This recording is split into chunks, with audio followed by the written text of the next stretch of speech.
Gaza में Israel के हमले का सिलसिला जारी है। गाजा के कई इलाकों में इजराइल की एयर स्ट्राइक हुई है। इजरायली फौज ने किया है दावा कि हमलों में हमास के कई जंगजुओं की मौत हुई है।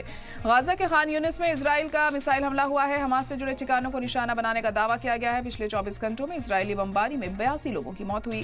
इजराइल ने रफा में भी किया है हमला। कई इमारतों को नुकसान पहुंचा है। लगभग 300 परिवार इससे मुतासिर हैं।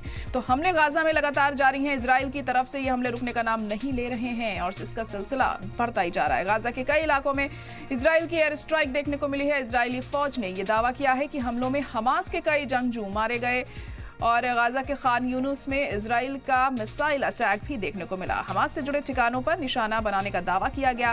पिछले 24 घंटों में इजरायली बमबारी में 82 लोगों की मौत हुई है। इजराइल ने रफा में भी हमला किया। कई इमारतों को नुकसान पहुंचा है। लगभग 300 परिवार इससे मुतासिर दिखाई दिए हैं। तो लगातार हमले रुकने का नाम नहीं ले रहे हैं। गाजा में इजराइल की तरफ से अटैक यहाँ पर लगातार किया जा रहा है। एयर स्ट्राइक यहाँ पर की जा रही है और खासी तादाद में लोग इससे मुतासिर हो रहे हैं। उनकी जान जा रही है और अभी जो ताज़ा हमला हुआ है उसमें 300 परिवारों को ये दंश झेलना पड़ रहा है। फिलहाल जो 300 परिवार हैं वो मुतासिर हुए हैं इस हमले की वजह से। इलाके में इजराइल की एयर स्ट्राइक जारी है। लगातार कोशिशें की जा रही हैं इन हमलों पर लगाम लगाने की, लेकिन इजराइल किसी भी हाल में ये मानने को तैयार नहीं है कि हमलों को रोका जाए। तो हमलों में हमास के कई जंगजू की मौत हो गई है, ये दावा इजराइल की तरफ से किया जा रहा है। हालांकि लगातार इजराइल ये कहता रहा है कि जो हमले हुए हैं उसमें हमास के लड़ाके मारे जा रहे हैं, लेकिन सच्चाई कुछ और यहाँ पर नजर आती है और जो आम लोग हैं वो ज्यादा इसकी जद में आ रहे हैं। जो हमले हो रहे हैं उनकी जान जा रही है। खवातीन, बच्चे, जो आम लोग हैं वो खासे मुतासिर हैं इस तरह के हमलों से और खासी तादाद में जो जख्मी लोग हुए हैं वो भी बहुत ज़्यादा हैं और उनको इलाज भी नहीं मिल पा रहा है क्योंकि जो अस्पताल हैं वो भी तबाह होते जा रहे हैं इन हमलों के चलते। डॉक्टर्स भी नहीं मिल पा रहे हैं। इस वजह से हालात यहाँ बद से बदतर हो गए हैं। गाजा के खान यूनिस में इजराइल का मिसाइल हमला हुआ है। हमास से जुड़े ठिकानों को निशाना बनाया गया, ऐसा दावा किया जा रहा है इजराइल की तरफ से। और पिछले 24 घंटों में इजरायली बमबारी में 82 लोगों की मौत भी हो गई है। यह भी इजराइल की तरफ से साफ किया गया है।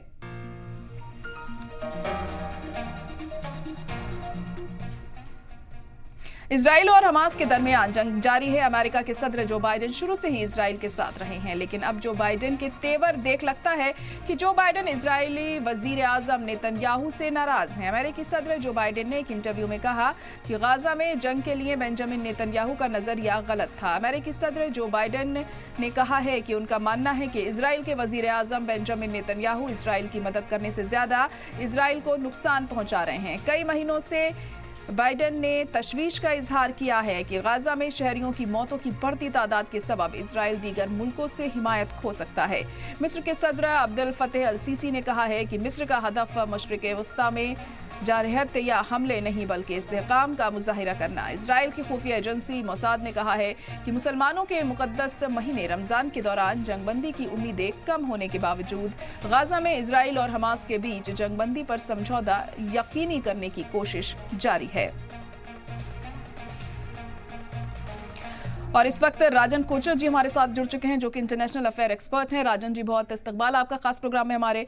राजन जी, अब देखिए बाइडेन ने भी थोड़ी नाराजगी जरूर जाहिर की है यहाँ पर नेतन्याहू को लेकर, क्योंकि वो उनकी बात नहीं मान रहे हैं।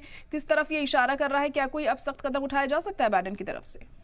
देखिए, ये नाराजगी खाली शब्दों में जाहिर एक बात है और जो एक मिलिट्री एड और मिलिट्री सपोर्ट उनको $14 बिलियन आपने अभी दिए हैं, उसको रोकना चाहिए इमीडिएटली। उसके ऊपर रोक लगाना चाहिए अगर बाइडेन सीरियस है इस चीज के लिए। बोलने से कुछ नहीं होगा। बाइडेन एक हफ्ते से मैं देख रहा हूँ हर एक दूसरे दिन एक स्टेटमेंट निकालते हैं कि नेतन्याहू को ये नहीं करना चाहिए, वो नहीं करना चाहिए। और अभी नाराजगी भी और बिली गैंट्स भी आए थे वहां पे, जो एक ऑल्टरनेटिव है नेतन्याहू के लिए, जो एक इजरायली के लीडर हैं। और वो भी पूरी लीडरशिप जो यूनाइटेड स्टेट्स की है, वाइस प्रेसिडेंट से लेके एनएसए से लेके डिफेंस सेक्रेटरी से लेके सबसे मिले हैं। तो ये चीजें डिस्कस हुई होंगी जरूर कि नेतन्याहू ये जो एक्शन ले रहे हैं इसकी वजह क्या है।